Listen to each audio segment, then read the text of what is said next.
C'est parti pour les nouveautés sur les vinifications. Dans cette vidéo, je vais vous présenter l'onglet vinification et surtout les nouveautés qui ont été apportées sur cet onglet. Vous allez voir qu'il y en a quelques-unes. Donc, cet onglet se trouve à gauche dans le menu qui est juste ici, plutôt vers le haut. On va cliquer dessus. Donc là, on arrive sur l'onglet vinification. On retrouve l'affichage initial avec les petites tuiles, hop, qui présentent les dernières mesures de densité et de température qui ont été prises. Vous avez les dates en dessous. De ce qu'il y a de nouveau, vous pouvez d'un coup d'un seul voir ici ce qui est en cours, donc là c'est l'onglet actif, et vous pouvez aussi voir les vinifications qui ont été arrêtées. En cliquant tout simplement sur ce bouton-là, ça vous affichera toutes les anciennes directement. Hop, donc là je vais retourner sur en cours, donc on a ça.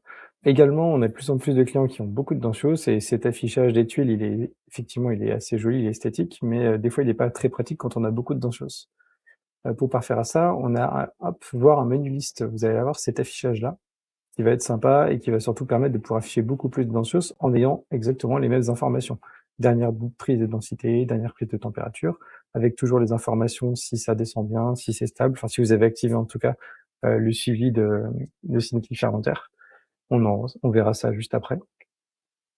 Donc voilà, vous avez globalement les mêmes infos que pour les tuiles, mais vous avez un affichage qui vous permet d'en voir plus. Vous pouvez également arrêter une acquisition en passant par ici avec ce bouton-là. Vous pouvez la modifier avec le crayon ou vous pouvez aller dessus. Et là, ça vous ouvrira la vue habituelle sur votre acquisition et les courbes qui sont inhérentes à ça. Je reviens vite fait sur l'onglet vinification.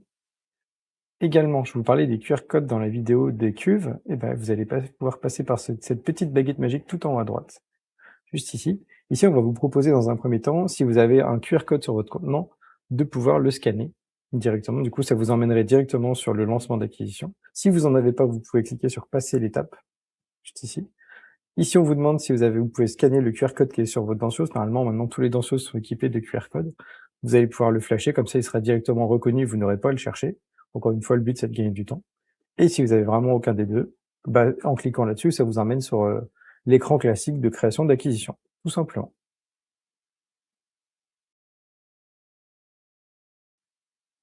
Je reviens sur l'onglet vinification pour paramétrer les tendances fermentaires. Vous allez pouvoir, si vous le souhaitez, de base, ça sera désactivé sur votre compte, mais vous pourrez l'activer en cliquant sur hop, ce petit bouton. Donc là, vous voyez, j'ai désactivé les tendances, je vais pouvoir le réactiver comme ça.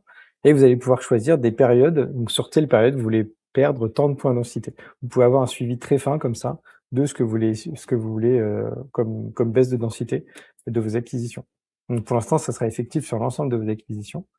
Nous, on est aussi en train de travailler pour que vous puissiez le faire à terme par vinification. Mais pour le moment, ça sera fonctionnel sur l'ensemble de vos vinifications. Voilà, ça peut permettre, en mettant des mailles un petit peu larges, de détecter des fermentations languissantes ou des choses comme ça. Donc là, vous voyez, vous mettez, par exemple, là, on a un exemple, sur un jour, je veux perdre minimum 10 points de densité. Normalement, ça peut se faire sur certains moments de votre FA. Donc là, vous avez la densité de démarrage, la densité de fin, et vous validez ça. Et du coup, ça sera bien effectif. On a d'autres nouveautés qui sont arrivées avec les filtres, qui vont être juste ici. Vous avez beaucoup plus de filtres qu'avant à disposition. Maintenant, vous pouvez, donc on avait déjà le millésime, faire des filtres en fonction des millésimes les années précédentes, mais là, le aussi, vous avez par date de démarrage. Ça, c'est, je crois, nouveau. Vous avez aussi par plage de densité. Vous pouvez faire des recherches sur vos acquisitions par densité, soit minimum, soit maximale. Vous pouvez faire des recherches par activité. Donc, est-ce que c'était du bâtonnage, etc. Vous pouvez vraiment faire des recherches très précises, ou alors si c'est assigné à tel ou tel collègue. Vous avez aussi, ça, je vais y revenir juste après dans une autre vidéo, les étiquettes. Vous allez pouvoir mettre des étiquettes sur les différentes actions que vous allez faire et vont permettre de suivre notamment les différentes étapes de votre vinification. Et vous allez pouvoir faire des recherches par étiquette. On voit qu'il y a déjà, vous pouvez avoir des différentes phases de vinification. Vous allez pouvoir faire des recherches pour voir toutes vos acquisitions qui sont dans telle phase ou qui ne sont pas dedans justement. Et le statut ici, est-ce que ça a été fait ou pas encore fait? Donc ouais, vous avez vraiment beaucoup plus de filtres qu'avant, on en a ajouté beaucoup pour que vous puissiez rapidement, très vite retrouver ce que vous avez à faire quand vous arrivez au travail pendant les vinifications. Les filtres que vous avez sélectionnés, vous allez avoir possibilité de les enregistrer et vous allez les retrouver juste ici, à gauche du petit entonnoir où vous pouvez retrouver vos filtres.